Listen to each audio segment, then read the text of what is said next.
नमस्कार दोस्तों, मैं हूं योगेश राणा और सवाल 3 है। एक, महाराष्ट्र में जो सियासी उधेड़बुन चल रही है, इसके लिए उद्धव ठाकरे की नाकाम राजनीति कितनी जिम्मेदार है?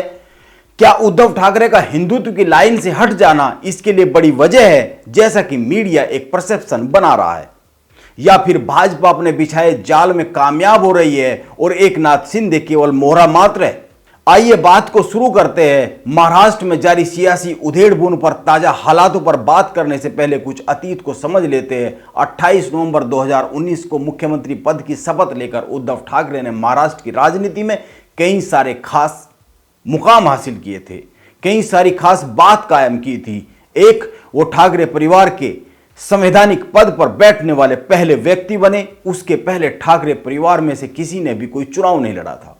और दो, अपने से विपरीत विचारधारा की दो राजनीतिक पार्टियों यानी एनसीपी और कांग्रेस से तालमेल कर शिवसेना की सरकार बनाई। उद्धव ठाकरे के मुख्यमंत्री बनने से पहले शिवसेना और भाजपा के बीच दशकों तक गठजोड़ रहा है, क्योंकि दोनों ही हिंदुत्व के मुद्दे पर आगे बढ़ी पार्टियां हैं। शिवसेना और बीजेपी 1984 में करीब आई। इसके 5 साल बाद 1989 के लोकसभा चुनाव में दोनों दल एक दूसरे के साथ हो गए, गठबंधन हो गया।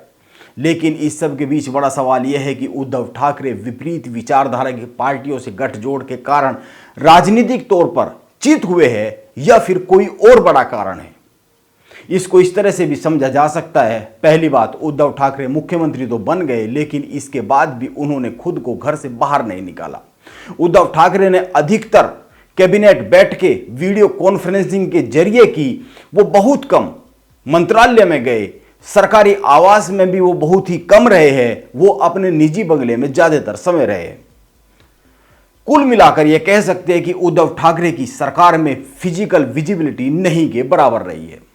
मुख्यमंत्री हमेशा प्रदेश का दौरा करता रहता है, वह जिलों में होता है, लोगों से मिलता है, सार्वजनिक मीटिंगों में होता है, जनसभाओं में होता है। लेकिन उद्धव ठाकरे मुंबई से बाहर अपने 2.5 साल के कार्यकाल में 1-2 बार ही निकले। अब सवाल उठता है कि उन्होंने ऐसा क्यों किया। इसके जवाब में कई लोग एक उत्तर देते हैं, और वो यह कि उद्धव दिल के मरीज है और 2012 में सर्जरी के बाद उन्हें 8 स्टेंट भी लग चुके हैं। उद्धव की रीढ़ की सर्जरी भी हो चुकी है। अपने इन्हीं स्वास्थ्य कारणों के चलते वो सरकार में फिजिकल विजिबिलिटी ज्यादा बना नहीं पाए। लेकिन मैं इस उत्तर को एक फर्जी उत्तर मानता हूं। देश में और भी कई सारे नेता हैं जो बहुत ही ज्यादा फिट नहीं है, जिनकी उम्र भी ज्यादा है, लेकिन वो जनता और अपने लोगों के बीच में हमेशा बने रहते हैं। आप कई नाम गिना सकते हैं। खुद महाराष्ट्र में शरद पवार इसका बड़ा उदाहरण है। उम्र अधिक होने के बाद भी वो लगातार दौरे करते रहते हैं और अपनी उपस्थिति नेशनल मीडिया में बनाने में कायम रहते हैं। इसीलिए यह एक फर्जी उत्तर है कि वो हेल्थ कारणों के चलते हुए ऐसा कर रहे थे, ऐसा मैं मानता हूं। दरअसल उद्धव ठाकरे का यह स्वभाव है, वो बहुत ज्यादा लोगों के बीच में नहीं रहते। उद्धव ठाकरे जब पार्टी के अध्यक्ष थे तब भी अपनी शर्तों पर ही लोगों से मिला करते थे। वो बहुत घुलने मिलने वाले नहीं हैं और आमतौर पर लोगों के बीच में कम ही जाते हैं। इसे एक तरह से आप यह कह सकते हैं कि यह उनका एक गुण है। लेकिन गौर करने वाली बात यह है कि यह गुण राजनीतिक तौर पर एक अवगुण माना जा सकता है। इसीलिए अब सवाल यह है कि क्या उद्धव ठाकरे के इसी अवगुण की भेंट शिवसेना और महाराष्ट्र की सरकार चढ़ रही है? इसके उत्तर में आप हां कह सकते हैं, लेकिन यह भी पूरा सच नहीं है, क्योंकि भाजपा भी लगातार महाराष्ट्र की सरकार को कमजोर करने में लगी हुई थी। आज कहा जा रहा है कि उद्धव ठाकरे ने हिंदुत्व के एजेंडे से समझौता किया, एनसीपी और कांग्रेस के हाथ में चले गए, इसीलिए शिवसेना को आज यह दिन देखना पड़ रहा है। लेकिन आप सोचिए, अगर उद्धव ठाकरे एनसीपी और कांग्रेस पर हावी रहते तो तस्वीर दूसरी होती। लेकिन इसमें उद्धव ठाकरे नाकाम साबित हुए। उद्धव ठाकरे की नाकामी को लेकर एक और खबर आई है। पहली बात, एकनाथ शिंदे के साथ इस समय 49 विधायक हो चुके हैं, और दूसरी बात, शिवसेना के 19 में से करीब 8-9 सांसद भी उद्धव का दामन छोड़ सकते हैं। ऐसी खबरें सामने आ रही है, और इन्हीं खबरों के बीच में अब अंत में यह सवाल, आगे क्या होगा, आगे क्या होता दिखाई दे रहा है? इसको इस तरह से समझा जा सकता है, भाजपा, शिंदे और शिवसेना के बागी विधायक और मीडिया ने एक ऐसा माहौल बना दिया है कि महाराष्ट्र का यह पूरा संकट यह पूरी सियासी उधेड़बुन केवल इसलिए हो रही है क्योंकि उद्धव ठाकरे ने कांग्रेस और एनसीपी से हाथ मिलाया, यानी उन्होंने हिंदुत्व की राजनीति का विरोध करने वाली राजनीतिक पार्टियों से हाथ मिलाया। शिंदे की ओर से बार बार यही संदेश आ रहा है कि भाजपा के साथ मिलकर सरकार बनानी चाहिए थी, अभी भी भाजपा के साथ मिलकर सरकार बनानी चाहिए। उद्धव ठाकरे शिवसेना के विधायकों से तो मिलते नहीं थे, लेकिन एनसीपी और कांग्रेस के लोगों से मिलते थे। इसी के साथ यह भी कहा जा रहा है कि उद्धव ठाकरे के बेटे आदित्य ठाकरे की अयोध्या यात्रा के दौरान शिवसेना के विधायकों को दूर रहने के लिए कहा गया।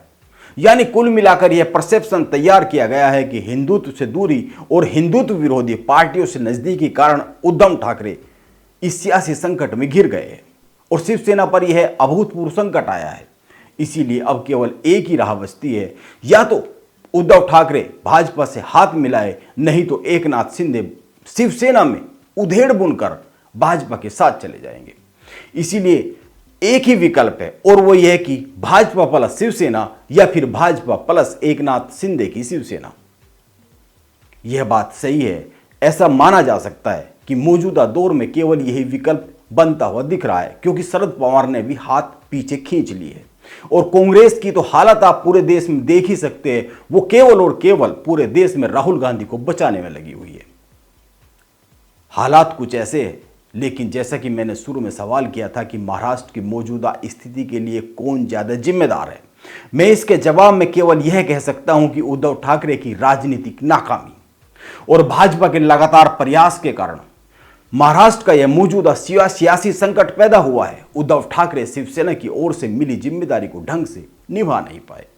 यह साफ साफ दिख रहा है, क्योंकि यह केवल एनसीपी और कांग्रेस से जुड़ने और शिंदे की नाराजगी तक का मामला भर नहीं है, क्योंकि अगर केवल हिंदुत्व विरोधी दलों से हाथ मिलाने से ऐसा हुआ है तो फिर कर्नाटक, मध्य प्रदेश, गोवा, उत्तराखंड और अरुणाचल प्रदेश में कौन सा हिंदुत्व से समझौता किया गया था, वहां की सरकारें चिंता में आई। यह राजनीतिक विस्तारवाद का उदाहरण है और इसी के साथ साथ उद्धव ठाकरे की राजनीतिक नाकामी है और मैं इसके लिए पूरी तरीके से उद्धव ठाकरे को जिम्मेदार मानता हूं, क्योंकि विरोधी तो अपना काम करेंगे ही, विरोधी का काम ही आपको गिराना है, वो गिराना चाहेगा ही, यह उनका काम है। आप गिर गए हैं तो माना जाना चाहिए कि आपने अपना काम नहीं किया, इसलिए विरोधी अपना काम कर गए। नमस्कार, आप बने रहे मेरे साथ।